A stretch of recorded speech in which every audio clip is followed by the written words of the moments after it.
அண்மை செய்தியாக பார்த்து வருகிறோம். தொண்டர்களுக்கு முதல்வர் மடல் ஒன்றை எழுதியிருக்கிறார். இன்று உரிமை முழக்கம், நாளை வெற்றி முழக்கம் என்று முதலமைச்சர் மு க ஸ்டாலின் தொண்டர்களுக்கு மடல் ஒன்று எழுதியிருக்கிறார்.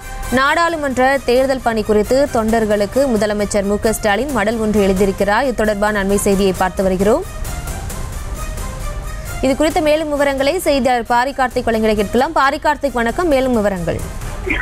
வணக்கம். வருகின்ற 2024 நாடாளுமன்ற தேர்தலை முன்னிட்டு தனது தொண்டர்களுக்கு திமுக தலைவரும் தமிழ்நாடு முதலமைச்சருமான திரு மு க ஸ்டாலின் அவர்கள் மடல் ஒன்று எழுதியிருக்கிறார். அந்த மடலில் இன்று உரிமை முழக்கம், நாளை வெற்றி முழக்கம் என்று பெயரிட்டு அந்த மடலை தனது தொண்டர்களுக்கு எழுதியிருக்கிறார்.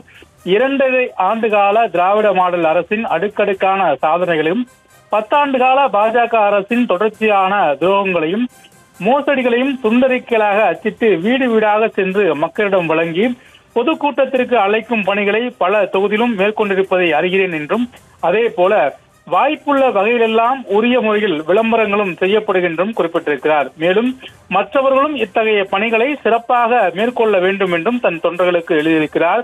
எதிர்வரும் நாடாளுமன்ற தேர்தலுக்கான வியூகம் குறித்து கழகத்தினருக்கு பயிற்சி தரும் வகையில் பொதுமக்களுக்கு பாஜக, அதிமுக மறைமுக கூட்டாளிகளின் நேரடி துரோகங்களையும் அம்பலப்படுத்தி விழிப்புணர்வு ஏற்படுத்தும் வகையில் உரிமைகளை மீட்க ஸ்டாலின் குரல் அமைந்திட வேண்டும். அதுதான் பாசிச பாஜகவை வீழ்த்தி இந்தியா வென்றெடுப்பதற்கான களத்தை அமைத்து தரும் என்றும் தெரிவித்திருக்கிறார்.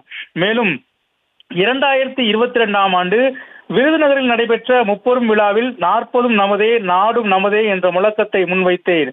அது தமிழ்நாட்டில் மட்டுமின்றி 2023 இந்திய ஒன்றியம் முழுவதும் பரவி இந்தியா கூட்டணிக்கு வழிவகுத்திருக்கிறது என்றும், மேலும் இன்றைய நம் உரிமை முழக்கமே நாளைய வெற்றி மூலமாக அமைத்திடும் என்றும் தெரிவித்திருக்கிறார். மேலும் நாடாளுமன்ற தொகுதிகளுக்கான பொதுக்கூட்டங்களை சிறப்பாக அமையட்டும் என்றும், உரிமையின் குரல் ஓங்கி ஒலிக்கட்டும், வெற்றி முழக்கம் திசையெங்கும் தெரிக்கட்டும் என்று தற்போது தமிழ்நாடு முதலமைச்சரும் திமுகவினுடைய தலைவருமான திரு மு க ஸ்டாலின் அவர்கள் தன் தொண்டர்களுக்கு மடல் வாயிலாக தெரிவித்திருக்கிறார். செய்திகளை உடனுக்குடனும் துல்லியமாகவும் தெரிந்து கொள்ள சப்ஸ்கிரைப் பண்ணுங்க.